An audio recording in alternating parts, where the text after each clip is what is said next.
रूस यूक्रेन युद्ध में पिछले दिनों सबसे बड़ा उलटफेर हुआ है, जहां अब तक रूसी सेना यूक्रेन में घुसकर हमला कर रही थी, मगर बीते 6 अगस्त को यूक्रेन ने पहली बार रूसी सीमा में घुसपैठ की। यूक्रेनी सेना ने रूस में घुसकर उसके इलाके कुर्स्क में जमकर तबाही मचाई। यूक्रेन के शीर्ष जनरल ने दावा किया कि यूक्रेनी सेना ने 100 बस्तियों और लगभग 600 सैनिकों पर कब्जा जमाया है। दावा है कि रूसी सैनिक इलाके में जवाबी हमला करने और यूक्रेनी सेना को घेरने की कोशिश कर रहे थे, मगर उन प्रयासों को विफल कर दिया गया। बता दें कि कुर्स्क रूस के लिए कोई आम जगह नहीं है, बल्कि ये इलाका रूस के लिए काफी मायने रखता है। ये वह जगह है जहाँ पर रूस ने द्वितीय विश्व युद्ध में बड़ी जीत दर्ज की थी। कुर्स्क एक तरह से रूस का विक्ट्री पॉइंट माना जाता है। हालांकि रूस के कुर्स्क पर धावा बोलकर यूक्रेन ने मौजूदा युद्ध की आग को भड़का दिया है। खुद रूसी राष्ट्रपति ने यूक्रेन के इस कदम को उकसावे भरा बताया था, साथ ही यूक्रेन को इसका नतीजा भुगतने के लिए भी चेताया था। रूस यहीं नहीं रुका। बीते दिनों लगातार 2 दिन यूक्रेनी राजधानी कीव और उसके करीब 12 शहरों में धमाके कर अपना बदला चुकता किया है। माना जा रहा है कि रूसी सेना अभी भी प्रतिशोध की आग में जल रही है।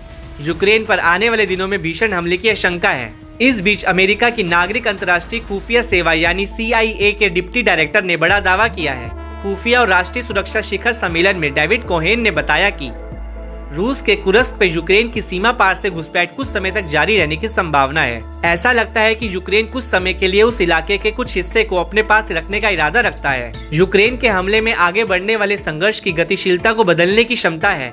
इसमें कोई संदेह नहीं कि रूस उस इलाके को फिर से हासिल करने की कोशिश करने के लिए जवाबी कार्रवाई करेगा। मुझे लगता है कि ये रूसियों के लिए कठिन लड़ाई होगी।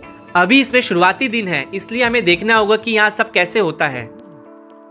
गौरतलब है कि रूस यूक्रेन युद्ध में पहली बार ऐसा हुआ है कि जब रूस के हाथों से हालात बेकाबू होते दिखे हैं। दावा है कि यूक्रेनी सेना की कुर्स्क ऑपरेशन की प्लानिंग टॉप सीक्रेट थी, जिसकी रूसी सैनिकों को बिल्कुल भी भनक नहीं लग पाई थी।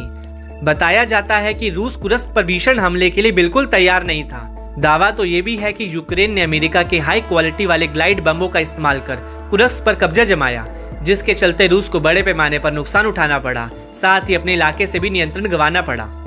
वहीं यूक्रेनी हमले से तिल मिलाए रूसी राष्ट्रपति ने कहा कि घुसपैठ और उससे रूसी नागरिकों को हुए नुकसान ने यूक्रेन के साथ बातचीत को असंभव बना दिया है।